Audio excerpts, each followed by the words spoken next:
అనంతపురం నగరంలో జరిగిన అభివృద్ధి టీడీపీ నాయకులకు కనిపించడం లేదా అని నగర మేయర్ మస్సిం ప్రశ్నించారు. స్థానిక నేతలతో కలిసి తన కార్యాలయంలో మీడియా సమావేశం నిర్వహించారు.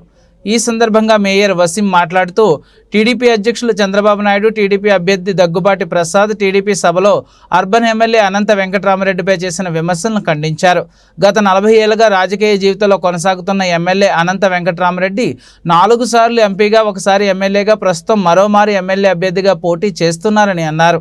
గత 30 ఏళ్లలో జరిగిన అభివృద్ధిని అర్బన్ ఎమ్మెల్యే అనంత వెంకటరామరెడ్డి 5 ఏళ్ల పాలనలో నగరంలో 1045 కోట్ల పైగా ఖర్చు చేసి ప్రధాన రహదారులతో పాటు అంతర్గత రహదారులను అభివృద్ధి చేసిన తీరు నగర ప్రజలంతా చూస్తున్నారన్నారు.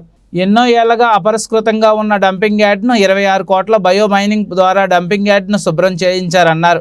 గతంలో టీడీపీ నేతలు ఎమ్మెల్యే, ఎంపీ, మేయర్ వర్గాలుగా విడిపోయి నగర అభివృద్ధిని పూర్తిగా విస్మరిస్తే నేడు ఎమ్మెల్యే అనంత వెంకటరామరెడ్డి తన పాలక వర్గంతో సమిష్టిగా పనిచేస్తూ నగర అభివృద్ధికి చేపడుతుంటే తనను డమ్మీ మేయర్ అంటూ దగ్గుబాటి ప్రసాద్ హేళన చేయడం, మాట్లాడడం ముస్లిం సమాజాన్ని కించపరచడమేనన్నారు. నిన్నటి రోజున సప్తగిరి సర్కిల్లో చంద్రబాబు నాయుడు గారి ప్రజాగలం సభ జరిగింది. ఆ సభలో దగ్గుబాటి గారు అనంతపురం నగరంలో అనేక సమస్యలు ఉన్నాయని చెప్పడం జరిగింది. వైసీపీ ప్రభుత్వం వచ్చినప్పటి నుంచి దగ్గుబాటి గారు హైదరాబాద్లో ఉండి ప్రతిరోజు ఎక్కడెక్కడ గుంతలు ఉన్నాయి, ఎక్కడెక్కడ అభివృద్ధి కాలేదు, ఏ రోడ్లు వేయలేదని చూసుకుంటూ ఉన్నారు. ఆయన నెల రోజుల ముందు వచ్చి అవన్నీ ఇప్పుడు చెప్పడం జరుగుతుంది. అయ్యా దగ్గుబాటి గారు, మీరు నెల రోజుల ముందు వచ్చి ఈరోజు అనంతపురం నగరాన్ని అభివృద్ధి కాలేదని చెప్తున్నారు.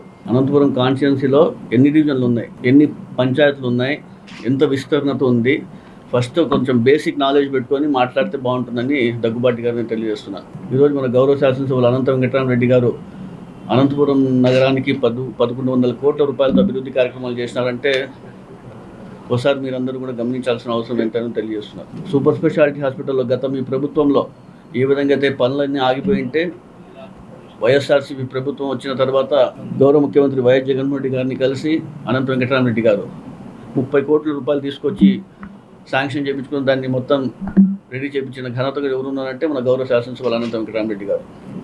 ఈరోజు గవర్నమెంట్ జనరల్ హాస్పిటల్ ఎదురుగా ఉన్న mother and child care black 300 కోట్ల రూపాయలతో ఈరోజు 300 కోట్ల రూపాయలతో ఈరోజు అభివృద్ధి కార్యక్రమాలు జరుగుతాయంటే ఇవన్నీ దగ్గుబాటి గారికి కనపడడానికి కూడా నేను ఒకసారి మీ అందరికీ తెలియజేస్తున్నాను.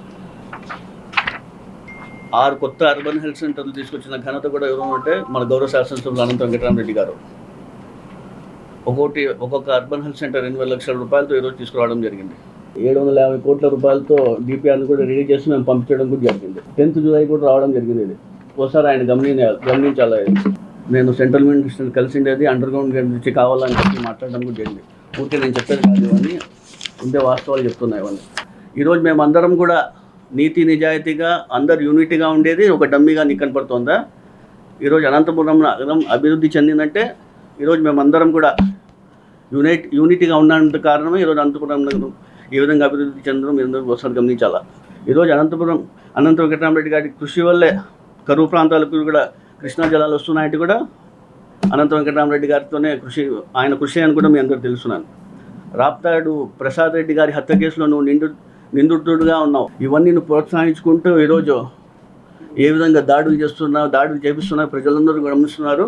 నువ్వు నన్ను మాట్లాడేదా ఒక ముస్లిం మైనార్టీ గురించి నువ్వు ఈరోజు మాట్లాడుతున్నావు. ముస్లిం అంటే అంత చులకనా నీకు? జాగ్రత్తగా మాట్లాడు అని కూడా మీ అందరూ తెలుస్తున్నాను. నువ్వు వచ్చిన నెలకే ఇన్ని దాడులు, ఇన్ని కక్షలు సాధింపులు జరుగుతుంటే అనేక విషయాలపైన ప్రతి ఒక్కటి డమ్మిగా మాట్లాడుతావు, అవినీతి అక్రమాలు అంటున్నావు. నువ్వు ఎవరు? ఇప్పుడు 40 ఏళ్ళుగా అనంత వెంకటరామరెడ్డి గారు ఉన్నారంటే ప్రజలు ఆయనకి ఆదరించినారు కాబట్టి ఈరోజు 40 సంవత్సరాలుగా రాజకీయాల్లో ఉన్నారు. టీడీపీ, బీజేపీ, జనసేన వాళ్ళు పదే చెప్తున్నారు.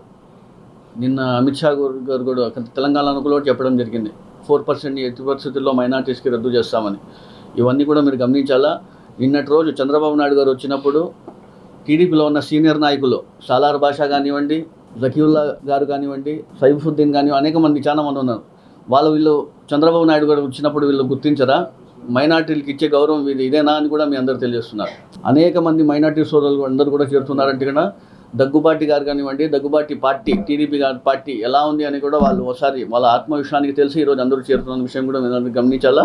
టీడీపీ అధికారంలోకి వస్తే ఖచ్చితంగా 4% రిజర్వేషన్ రద్దు చేస్తామంటున్నారు. అదంతా కూడా ప్రజలందరూ కూడా గమనించాలా. జగన్మోహన్ రెడ్డి గారు మన నెల్లూరులో కూడా చెప్పడం జరిగింది. ఏ విధంగా అయితే చెప్పారో ముస్లిం మైనారిటీలకు ఖచ్చితంగా నేను అండగా ఉంటాను, రాబోయే రోజుల్లో ఖచ్చితంగా మీ అందరి 4% రిజర్వేషన్ ఏ ఇబ్బంది లేకుండా కొనసాగిస్తానని చెప్పడం జరిగింది. పీస్ శాంతియుతంగా రాష్ట్రం పీస్గా ఉండాలంటూ కూడా మళ్ళీ ఒకసారి మనం జగన్మోహన్ రెడ్డి గారికి గెలిపించుకోవాల్సిన అవసరం ఎంతో తెలియజేస్తున్నాం. శంకర్ నారాయణ ఎంపీ పార్లమెంట్ అభ్యర్థికి అందరూ కూడా పెద్ద ఎత్తున మెజార్టీతో పెద్ద ఎత్తున గెలిపిల్లని కోరుకుంటూ ఇంతటి మంచి అవకాశం తెలియజేస్తున్నాం.